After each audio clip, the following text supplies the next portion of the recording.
বেশি বেশি ইবাদত করার অন্যতম একটি মাধ্যম হচ্ছে এই ইতিকাফ। এবং ইতিকাফটা হচ্ছে গুরুত্বপূর্ণ একটি সুন্নাত। এই ব্যাপারে আয়েশা সিদ্দিকা রাদিয়াল্লাহু তাআলা আনহা বলেন, কানা ইয়াতাকিফুল আশরাল আওয়াখির মিন রমাদান।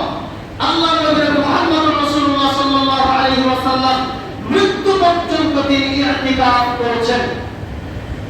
সুম্মা ইতিকাফা আজওয়াজুহু মিন বা'দি। নবী মুহাম্মদ রাসূলুল্লাহ সাল্লাল্লাহু আলাইহি ওয়াসাল্লাম মৃত্যুবরণ করার পরে তার স্ত্রীগণ ইতিকাফ করেছেন। তাহলে ইতিকাফটা হচ্ছে একটি গুরুত্বপূর্ণ সুন্নাত। ইতিকাফ কখন থেকে শুরু হবে? ইতিকাফে প্রবেশ করতে হবে 21 রমজানের প্রথমে। 21 রমজানের প্রথমে কিভাবে? এটা আপনাদেরকে ভালো করে বুঝতে হবে।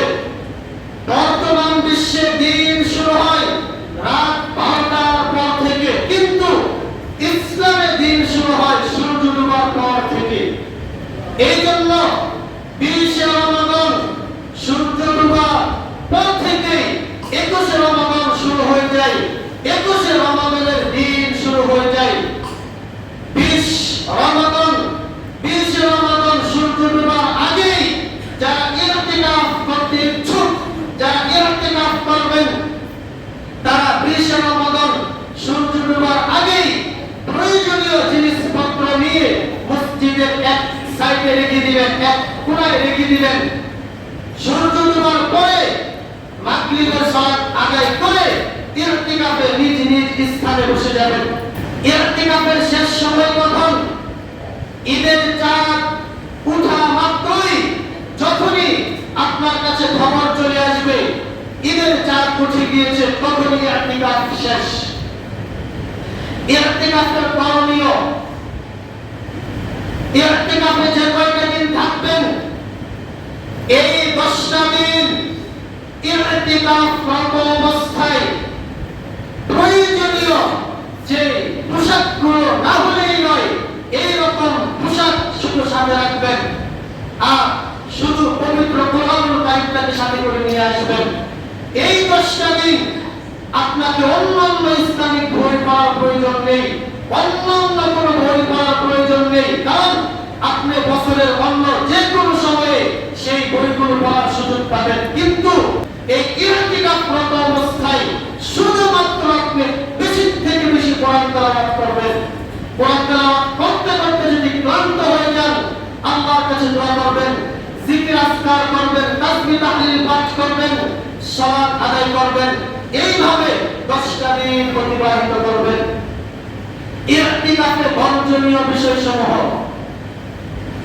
দুনিয়াবি ব্যবসা বাণিজ্য, ছেলে মেয়ে, টাকা পয়সা, ব্যাংক ব্যালেন্স, যা কিছু আছে দুনিয়াবি সমস্ত কিছু থেকে নিজেকে মুক্ত করে নেবেন, নিজেকে দূরে সরিয়ে নেবেন এবং অনর্থক কথাবার্তা, বন্ধু বান্ধবদের সাথে আড্ডা, এই যাবতীয় সব ধরনের কাজকর্ম থেকে নিজেকে মুক্ত করে নেবেন, নিজেকে দূরে সরিয়ে নেবেন।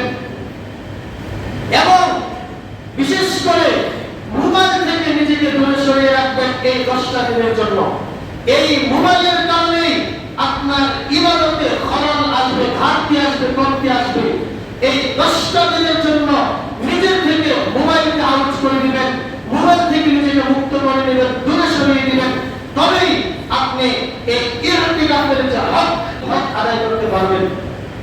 সম্মানিত উপস্থিতি, ইতিকাফকারীর জন্য সুন্নাত। আয়েশা সিদ্দিকা রাদিয়াল্লাহু তাআলা আনহা বলেন, আস-সুন্নাতু লিল মুতাকিফি। ইতিকাফকারী ব্যক্তির জন্য সুন্নাত হচ্ছে আল্লাহ ইয়াউদা মারিদান।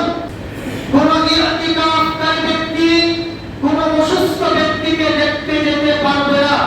ওয়ালা ইয়াশহাদা জানাজাতান। কোন মৃত ব্যক্তির জানাজায় অংশগ্রহণ করতে পারবে না। কোন ব্যক্তির জানাজায় অংশগ্রহণ করতে পারবে না। 3, ওয়ালা ইয়ামাসসাল মারআ। স্ত্রীর কাছে যেতে পারবে না। ওয়ালা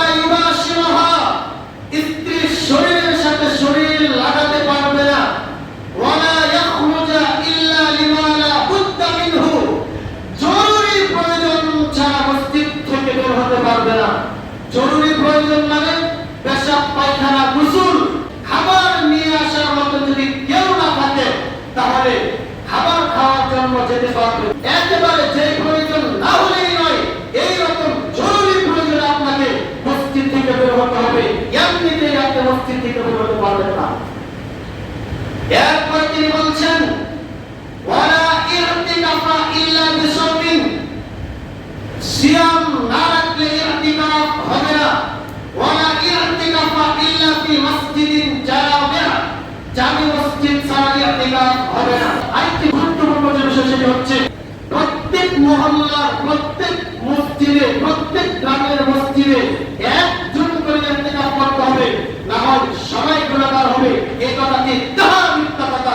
প্রত্যেক মসজিদে ইরতিকাফ করতে হবে, না হলে গুনাহগার হবে। এজন্য টাকা দিয়ে রাস্তা ফকিরকে মসজিদে ইরতিকাফ বসিয়ে দিবেন, এই ইসলাম কোরআনে বলেছে। আল্লাহ রাব্বুল আলামিন আমাদের সকলকে ইরতিকাফে বসে লাইলাতুল কদরের মতো গুরুত্বপূর্ণ রাত আমাদের নিজেদের জীবনে অর্জন করে নেওয়ার তৌফিক দান করুন। আল্লাহুম্মা আমিন।